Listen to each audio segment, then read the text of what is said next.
On vous souhaite la bienvenue à ericlatour.com. Dans quelques instants, on vous parle de ce sapin face à l'hôpital du Haut-Richelieu qui a récolté beaucoup d'argent pour la Fondation. Mais d'abord, parlons des infrastructures sportives et du manque et du besoin d'avoir un autre skatepark à Saint-Jean.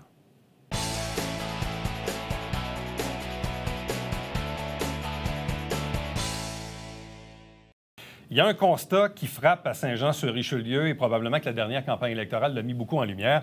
C'est ce besoin ou ces besoins en infrastructures sportives de toutes sortes. Et parmi celles-ci, une qui est à l'avant-plan depuis quelques jours en raison de la mise en place d'une page Facebook qui milite en faveur de la construction d'un nouveau skatepark à Saint-Jean-sur-Richelieu. Pour en parler, un de ceux qui connaît bien le domaine, c'est Jean-René Bertrand de la boutique Rookery. Bonjour et bienvenue. Salut, Éric. Bon. À Saint-Jean, on a déjà un skatepark qui est à côté de l'aréna, mais de ce que j'en comprends, ça fait le boulot, mais c'est pas au goût du jour. Mais qu'est-ce qui arrive avec un skatepark ou un équipement de sport extrême, en guillemets? C'est toujours évolutif. Ça se doit d'être évolutif. Un terrain de tennis, il y a des mesures, des dimensions, mais un skatepark, pour que les jeunes puissent évoluer dans leur sport, autant en skateboard, trottinette ou BMX, il se doit d'évoluer, on se doit de leur donner des défis à relever. Ce skatepark-là est parfait pour l'instant. Il y a des lacunes sur certains côtés, il y a des trucs qui auraient pu être améliorés, mais on a définitivement besoin de plus de défis pour les jeunes et moins jeunes. L'installation qu'on a ici à côté de l'aréna, ça date de combien de temps, ça? Ça fait présentement 5 ans, 6 ans qu'on l'a.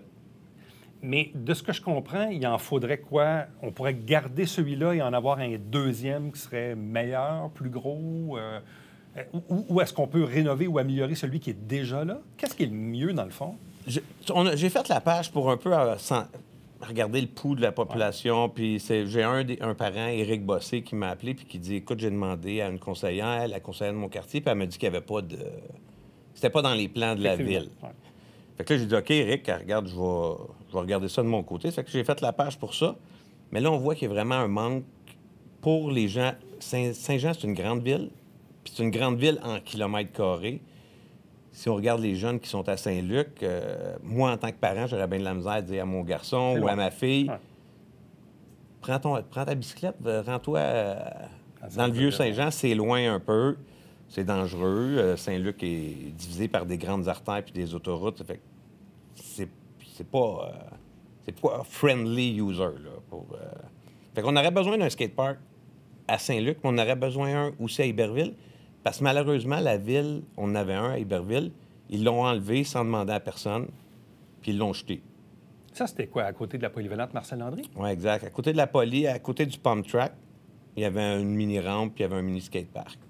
Mais dans les plans de refaire le nouveau parc là, de football, ils ont décidé qu'ils enlevaient le skatepark. Fait que là, ils ont enlevé un équipement, mais là, il faut le remplacer, cet équipement-là. OK. Fait qu'il y a un besoin du côté d'Iberville, nonobstant le fait qu'il y a encore la piste de BMX. Oui, la piste de BMX. Ouais. Pour les BMX, c'est correct, là. Nous autres, tu sais, moi, je milite plus pour le skateboard parce que c'est plus mon sport à moi. Ouais. Je pense que le club de BMX du Haut-Richelieu fait très bien le job pour militer pour leurs installations, puis ça.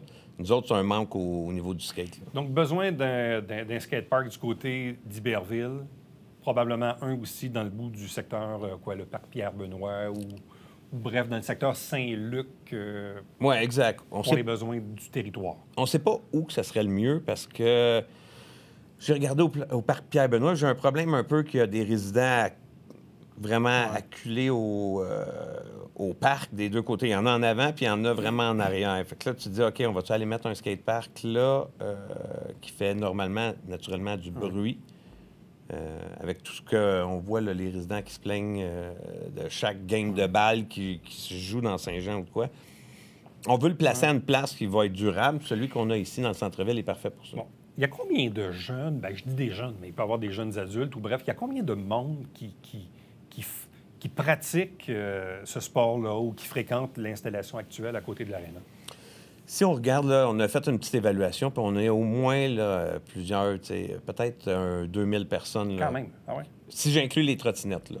Parce que les trottinettes vont commencer à mettre les jeunes dans un skatepark aux alentours de 4-5 ans. Après ça, normalement, ils vont transférer vers le skateboard. Fait qu'on calcule au moins là, 1000 ou 2000 personnes facilement. Là. Est-ce qu'on est capable de faire des comparables avec des villes comparables? Quand on regarde, je ne sais pas, même des villes un peu plus petites, je ne sais pas moi, Green Bay ou Terrebonne, ça arrive nord, je ne sais trop. Est-ce qu'on est capable de voir un peu, versus la population qu'on a, nous, on est à pas loin de 100 000 habitants, une ville comparable ailleurs au Québec, est-ce qu'elle a beaucoup d'installations pour les skates? Mais je te le dirais, c'est un peu gênant parce que d'habitude, quand on se compare, on se console. Là, dans le cas de Saint-Jean-sur-Richelieu, si on se compare, on se console pas du tout. Ah oui, vraiment? On fait vraiment figure d'enfants pauvres à travers le Québec. Je prends des petites municipalités comme Notre-Dame-du-Mont-Carmel, qui a 5000 âmes dans la ville. Ils ont un skatepark plus gros que le nôtre, avec un pump track. Si je veux faire un comparatif plus, Saint-Jérôme, qui est une ville qui ressemble gros à Saint-Jean-sur-Richelieu, 80 000 habitants. Eux autres ont un skatepark peut-être 4-5 fois plus gros que celui qu'on a. Fait que, on a vraiment une lacune. Je pense que depuis quelques années, il y a peut-être eu un manque à la ville en frais d'investissement pour les jeunes. Nous autres, qu'est-ce qu'on veut, c'est les faire sortir de la maison puis aller... s'ils ont des trucs sportifs, ils vont pouvoir aller dehors. Puis, c'est un peu la mission de la ville en termes de loisirs, de divertissement, d'activités. Puis on le disait en introduction, les besoins sont énormes. On a besoin d'un pickleball, puis d'une autre piscine, puis on a besoin d'un autre glace. Puis là, je pourrais faire une liste là, grande comme ça. Puis là, je comprends que le nouveau conseil va se réunir pour établir le prochain plan de match du plan triennal des mobilisations. Mais de ce qu'on comprend, côté skatepark, il n'y a rien de prévu pour le moment. Non, c'est justement pour ça que j'ai décidé de venir à l'avant-plan un peu puis sortir la page. Puis la page, c'est un outil que la ville va pouvoir se servir aussi, là. Parce qu'avec cette page-là, elle va pouvoir avoir plus un son de cloche de qu'est-ce que les parents veulent. Un peu aussi, je mets sur la page tous les comparatifs des autres skateparks qui se sont construits dans les dernières ou 2 dernières années. Là. Ça coûte combien, un skatepark? On peut parler autour de tout le temps 500 000 à peu près pour une installation de base. Mais là, on n'est pas sûr. On jase, puis on se dit peut-être que ça... On pourrait avoir des trucs comme, mettons, une rampe à Iberville, une mini-rampe, on appelle un bol, là, ou une piscine, puis uniquement juste équipement à Iberville, puis à Saint-Luc d'avoir quelque chose de complètement différent. Okay. Parce que le but, c'est pas d'avoir 3 skateparks pareils. Le but, c'est d'en avoir 3 complètement différents pour que les jeunes puissent évoluer là-dedans. Il n'y a pas déjà eu aussi dans le passé une certaine installation au parc Ronald-Beauregard dans Saint-Eugène? Oui, des vieux morceaux de métal rouillés qui étaient plus dangereux que d'autres choses. Ça, c'était dans le temps que le skateboard, c'était un sport un peu underground. C'était les jeunes punks qui faisaient ça dans le coin. Là, le skateboard, c'est un sport olympique. Là. Il est rentré l'année passée aux Olympiques. C'est un sport sérieux. Il y a beaucoup d'argent. Il y a beaucoup de grosses compagnies qui investissent dans le skateboard. C'est pas un petit sport d'amateurs. Ça s'est démocratisé, là. Exactement. Il y a des athlètes qui gagnent des millions à faire du skateboard. C'est plus le petit truc underground. Là. Depuis la mise en place de la page Facebook, ou même avant, as-tu déjà eu l'occasion d'en parler à la nouvelle mairesse ou à certains membres du nouveau conseil? J'en ai glissé un petit mot à Mme Bouchard, vite avant les élections. Mais non, pas là présentement. Sébastien Godette aussi, j'en avais glissé un petit mot parce qu'il était dans le quartier... pas très loin, oui. Du skatepark, là. Fait que je dis, il va falloir qu'on se parle parce qu'on veut agrandir ce skate. On veut aussi peut-être l'agrandir, celui-là, celui qu'on a présentement.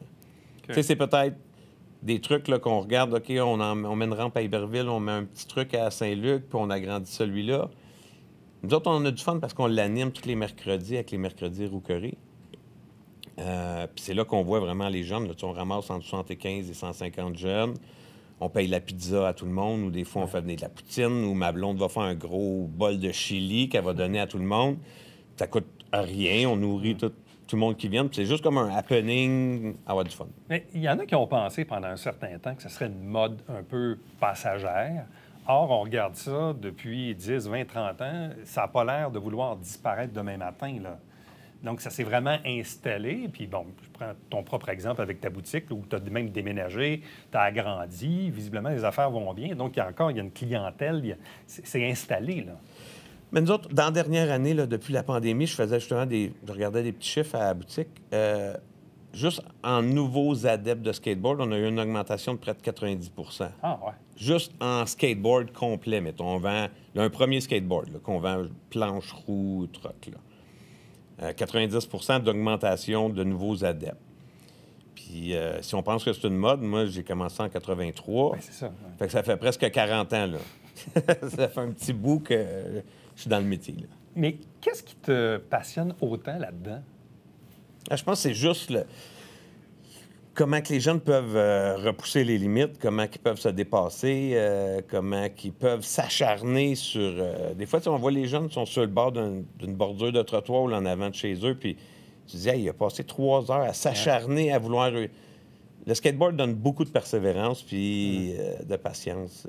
Oui, puis là, les jeunes, d'autant plus avec la pandémie, n'ont pas eu tant d'activités depuis 2 ans. Donc, peut-être une belle activité à faire en solo, sans trop de contact, en souhaitant que la pandémie finisse par nous quitter, évidemment. Mais bref, c'est quand même une activité... moi, mes enfants sont grands aujourd'hui, mais je peux imaginer quelqu'un qui... Les enfants, ils tournent en rond. À un moment donné, ils ne savent plus quoi faire dans la maison. On ne veut pas qu'ils passent leur journée devant leur écran non plus, déjà qu'ils en passent déjà pas mal. Fait que ça reste quand même une activité extérieure, plaisante, pas trop coûteuse non plus. Exact, c'est pas coûteux. Tu n'as pas besoin de t'inscrire dans une ligue, tu n'as pas besoin d'avoir de professeurs. C'est sûr qu'il y a des cours qui se donnent. Mais qu'est-ce qu'on a remarqué dans les dernières années, vu que moi, ça fait comme 30 ans que je suis dans le métier, que je vends du skateboard, là, c'est les pères que j'ai, là. J'ai les pères qui ont fait du skate, qui sont rendus avec des enfants. Puis là, ils viennent au skatepark, puis ils sont avec les 3 gars. Puis le père fait du skateboard, puis les 3 gars en fait. Fait que, tu sais... Ah oui. Il faut pas beaucoup de familles là, pour voir que ça fait beaucoup d'adeptes. Puis le skatepark, on ne se mentira pas, c'est un des équipements sportifs à Saint-Jean qui est le plus utilisé. Quelqu'un qui veut trouver la page Facebook ou le groupe que tu as créé, ça s'appelle comment? Ça s'appelle Ensemble pour un nouveau skatepark. OK. Donc, Ensemble pour un nouveau skatepark. Donc, si vous allez sur Facebook, vous allez trouver ça. Ouais. Est-ce que là, ça fait quoi, deux semaines à peu près que la À peu page est lancée? près 1 semaine et demie que je l'ai parti. On est rendu proche de 700 membres. Quand même. 10 000 personnes atteintes, au-dessus de 1600 interactions avec les gens. Bien, Jean-René, merci beaucoup. Bonne chance. Puis effectivement, je pense que vous faites bien de vous mettre à l'avant-plan pour que nos élus sachent que vous existez et que ça fait partie, évidemment, de la liste des nombreux besoins en infrastructure sportive à Saint-Jean. Merci. Merci, Eric. Restez avec nous, puisqu'au retour, on revient sur l'immense sapin illuminé de la Fondation Santé devant l'hôpital du Richelieu qui a donné de très, très bons résultats.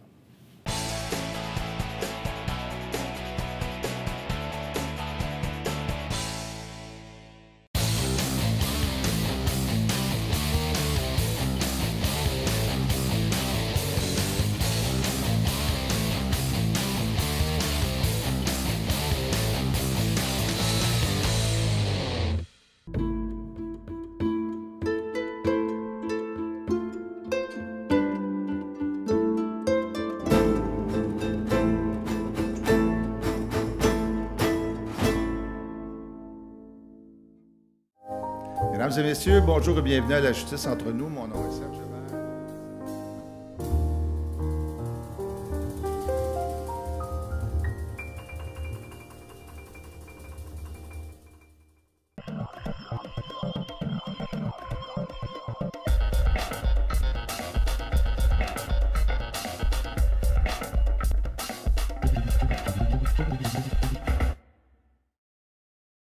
Mesdames et messieurs, bon matin et bienvenue à votre télé-bingo sur les ondes de télévision du Haut-Richelieu. Vous aimeriez jouer au bingo dans le confort de votre foyer? C'est possible. Tous les dimanches matins, 9h30, à la télévision du Haut-Richelieu, maintenant en haute définition au 609. Pour vous procurer les livrets du télé-bingo, c'est facile. Consultez la liste de nos 30 dépositaires au www.tvhr9.com.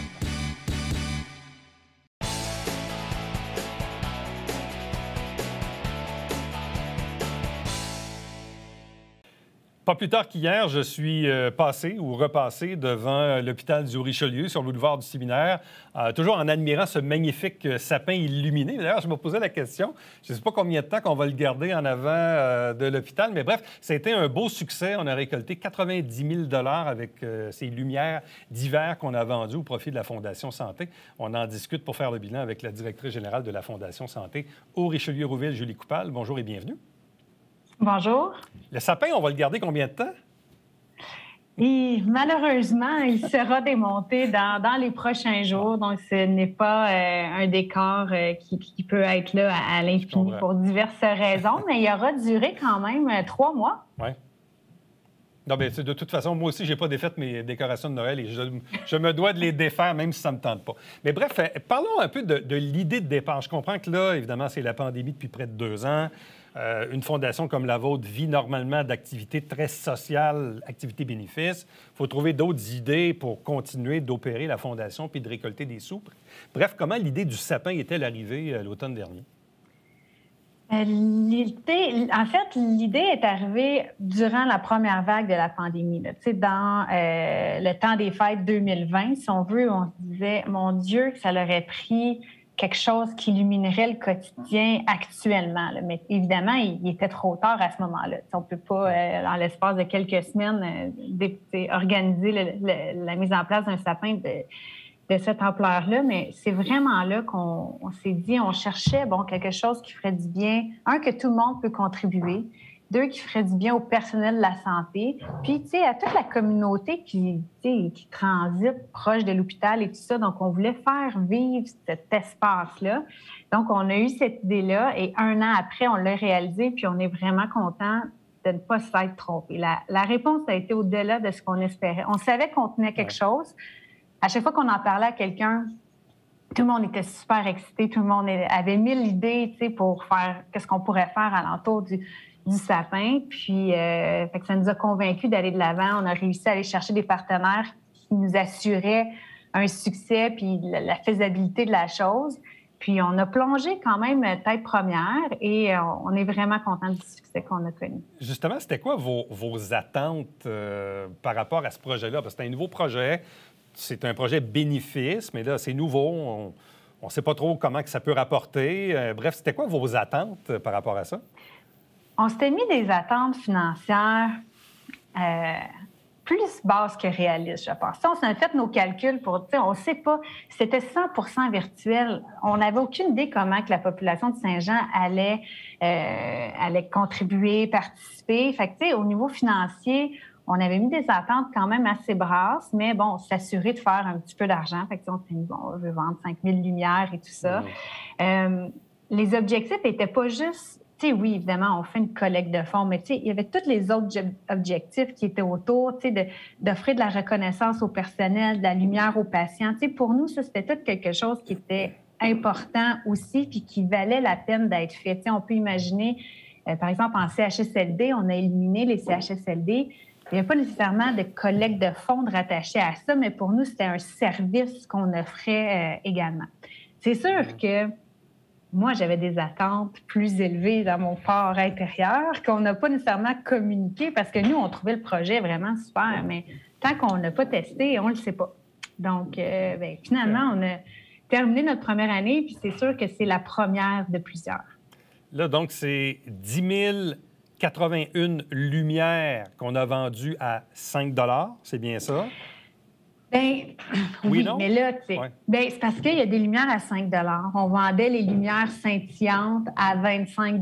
Oui, OK. Fait que, il y avait différentes façons de contribuer. Puis évidemment, si on fait le calcul, on n'arrive pas au montant qu'on vous présente. On a eu des commanditaires, on a eu des dons aussi exceptionnels qui n'étaient pas nécessairement dans l'achat de lumière, mais qui allaient à la campagne. Donc, on est vraiment fiers. En fait, on est à 93 000 quelques dollars de profit net pour cette campagne-là, pour la première année. On est vraiment contents. C'est au-delà de nos espérances. Bon, on parle justement des commanditaires, les commanditaires majeurs, puis je prends quelques secondes pour les nommer. Ils sont au bas de votre communiqué, mais je trouve ça important de leur donner cette reconnaissance-là. Donc, on salue Kinatex Saint-Jean, Kinatex Proactif Chambly, le groupe Le Sieur et Frères, Gagnon La Grande Quincaillerie, Pharmacie Jean Coutu, Fernand Lachance et Marie-Ève Papillon, la Ville de Saint-Jean-sur-Richelieu et les partenaires médias, le Canada français et Boom 181. Donc, les principaux partenaires de cet événement-là. Et la population, parce que moi, ce que j'ai senti... Eric, je voudrais juste renchérir. Il y a aussi Desjardins qui était le commanditaire... majeur. C'est le présentateur de l'événement, mais tous ces gens-là, rendent la chose possible, nous assurent dès le départ qu'on est capable de se payer puis d'organiser un événement de cette ampleur. Mais au-delà de l'impact sur les patients ou le personnel de l'hôpital qui ont vu ce sapin-là de jour en jour, moi, j'ai trouvé que dès le démarrage du projet, au lancement, j'ai senti dans la communauté une espèce d'appel à la solidarité, comme si ce sapin-là venait un peu symboliser quelque chose dans notre communauté où on était à l'approche du temps des fêtes. On ne savait pas trop, finalement, comment la pandémie allait virer les affaires, puis on l'a vu quelques semaines après. Mais bref, j'ai senti que ce sapin-là avait comme un symbole fort dans la communauté. Bien, tout à fait. Puis on l'a vécu lors de l'élimination. Bon, on a fait une petite cérémonie intime parce que, bon, mesures sanitaires l'oblige, mais plusieurs personnes sont venues les yeux pleins d'eau lorsqu'on a illuminé le sapin. Il y avait une émotion, je pense, une fierté collective, c'était rassembleur, ça apportait une chaleur dans une période qui est, évidemment super festive, mais là, un peu moins. Donc, oui, je pense vraiment que ça a apporté quelque chose. Puis, tu sais, l'année dernière, il y avait eu l'événement, tu sais, Flash tes lumières pour soutenir le personnel de la santé, où les gens s'y rattachaient. Les gens ont besoin de dire aussi merci. Sont reconnaissants, tu sais, comme communauté, on se tient, sont reconnaissants de ce que le personnel de la santé font. Puis, on a offert la possibilité aux gens, en achetant leur lumière, de donner des messages, de laisser des messages, que ce soit au personnel de la santé, que ce soit pour un être cher ou peu importe pour qui. On a eu des centaines de messages. On se demandait si c'était pour fonctionner. Et finalement, on s'est dit, oui, ça veut dire quelque chose. Pour chacun, ça a une signification différente. Ça peut être de l'espoir, ça peut être le courage de quelqu'un, ça peut être un médecin qui nous a bien soignés, ça peut être quelqu'un qui est disparu. C'est vrai que l'idée de lumière dans ce sapin-là va parler à plusieurs. Bon, dis-moi, 90 000 qu'on investit principalement dans l'unité de psychiatrie de l'hôpital du Haut-Richelieu, une unité là, qui a besoin d'un peu d'amour, on le sait, là, depuis quelques années, on met le focus là-dessus. Bref, qu'est-ce qu'on va faire avec ce 90 000-là au juste dans l'unité de psychiatrie? Bien, nous, on essaie d'amasser, en fait, on n'essaie pas, on amasse. On a déjà près d'1 million là, de sécuriser pour sur 2,5 millions qu'on veut amasser pour nous, ce qu'on appelle le projet Bâtir ensemble, qui est en fait la transformation complète de l'unité de psychiatrie, donc le 4e nord à l'hôpital du Haut-Richelieu. Donc, on refait tout de l'unité. Jamais, il n'y a pas eu de travaux majeurs depuis la construction de l'hôpital. Donc, le poste de garde est entièrement refait avec des espaces de travail plus ergonomiques, plus sécuritaires pour les employés, mais aussi les patients. Toutes les chambres vont être refaites, les espaces communs. Donc, voilà. Fait que c'est un projet majeur, puis on ne veut pas fermer l'unité pendant qu'on le réalise. Donc, ça va s'échelonner sur 3 ans des travaux qui commencent là, de façon dans les prochains mois. Durant 3 ans, on va vraiment le phaser. Les fenêtres vont être changées. Tout ce qui est actuellement dans l'unité va être transformé, puis adapté aux nouvelles pratiques en santé mentale. On comprend donc que ce sapin-là en question, c'est quelque chose qui va probablement vouloir se répéter à tout le moins l'an prochain, là. Ah, bien, c'est certain, c'est certain. C'est un projet qu'on dit qui est COVID-proof, tu sais, parce que pandémie, pas pandémie, beau temps, mauvais temps, tu sais, le sapin va se réaliser puis peut être éliminé. Donc, il y a peu d'impact qui peut affecter le succès de cette campagne-là. Le nombre de témoignages qu'on a eus, c'est sur juste la beauté du lieu qu'on a transformé. C'est sûr qu'on revient avec ça. Et le succès financier étant aussi important. Puis il y a eu quand même des investissements, des dépenses cette année qui ne reviendront pas les autres années. Donc, on peut imaginer faire encore plus de profits les prochaines années. Donc, oui, c'est vraiment un projet sur lequel on mise là, pour les années futures. Qu'est-ce que vous avez maintenant sur le radar au cours de l'année qui vient, 2022? Parce que la pandémie, qui va peut-être devenir une endémie un jour, on verra bien. Mais bref, il y a encore un peu d'incertitude, donc ça doit être un peu difficile de planifier une organisation d'événements, surtout intérieurs. Bref, qu'est-ce que vous avez sur le radar pour la prochaine année à la Fondation?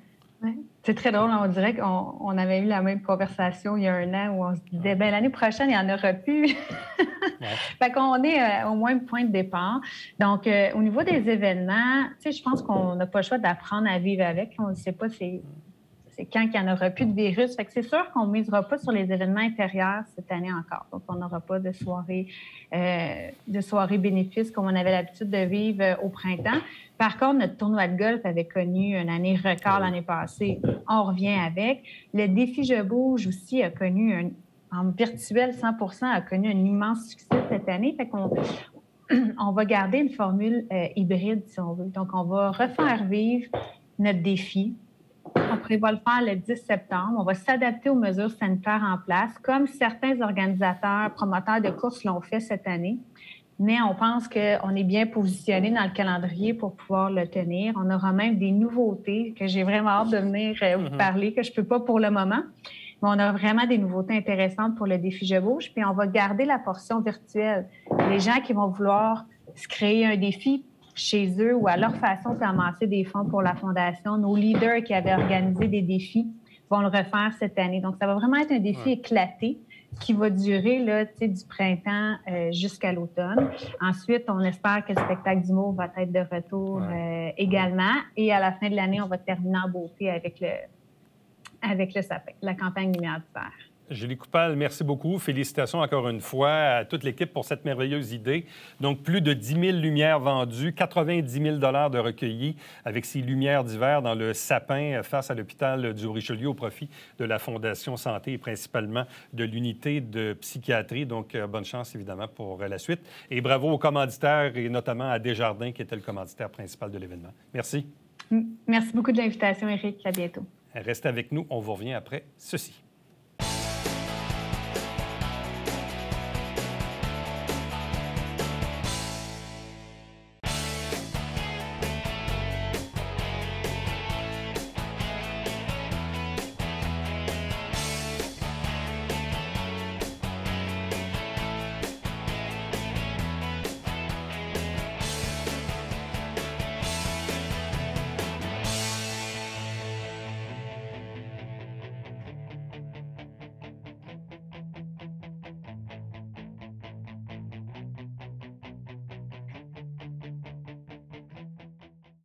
En ce début d'année, c'est le moment de vous parler des taxes municipales. À Saint-Jean-sur-Richelieu, on est toujours dans la formule de 4 versements, dont le premier est attendu le 17 février 2022. Pour information, allez faire un tour sur le site de la Ville, sjsr.ca/taxes. À demain.